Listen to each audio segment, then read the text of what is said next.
दिल्ली में चौपाई माल जी माल पिड़ी लगाई वई है। माण्हुनि जी ते पी है। समाजी विथी जा उसूल नज़रअंदाज कया पिया वञनि।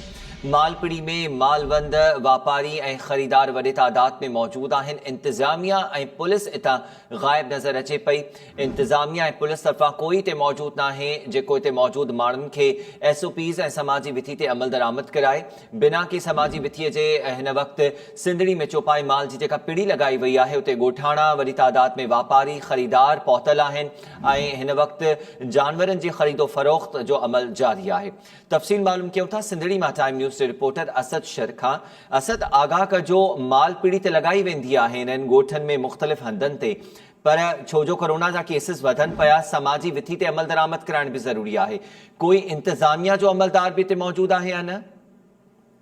जी आमिर, मां तव्हांखे ॿुधाईंदो हलां त हर आचर ते लॻंदड़ हीअ मालपिड़ी जेका आहे सा उन में सांगड़ ऐं मीरपुर ख़ास समेत मुख़्तलिफ़ ज़िलनि जा जेके वापारी ऐं जेके मालवंद माण्हू आहिनि उहे अचनि था। हिते पुलिस जेका आहे ऐं जेका ज़िले इंतज़ामिया आहे उन तरफ़ां हिनखे छूट ॾिनी वई आहे। उन हवाले सां असिस्टेंट कमिश्नर जेको मास्क नथो पाए उन्हनि दुकानदार रेड़े वारनि ते त ॾंड हणनि था, मगर हिते वापारी मालवंद जेके आहिनि वॾी तादाद में आहिनि।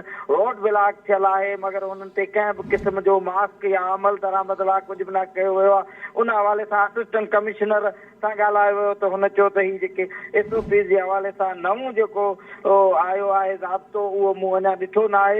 इन हवाले सां तव्हांखे ॿुधाईंदो हलां त जेकॾहिं इन्हनि शयुनि ते रोकथाम न थी त कोरोना जा केसिस वधी रहिया आहिनि। हुन पासे ॿिए तरफ़ जेके आहिनि सान्या वंद इहो चई रहिया आहिनि त कोरोना सिर्फ़ु तालीमी इदारनि जे अंदरि आहे, उन खे ई बंदि कयो वियो आहे, मगर अहिड़ियूं माल पिड़ियूं ऐं अवामी PRN जॻहनि ते जेको आहे समाजी विथी वारा हुकुम जेके आहिनि उहे हवा में उॾाया विया आहिनि ऐं जेको आहे हिते इंतज़ामिया कंहिं बि सतह ते नज़र नथी अचे।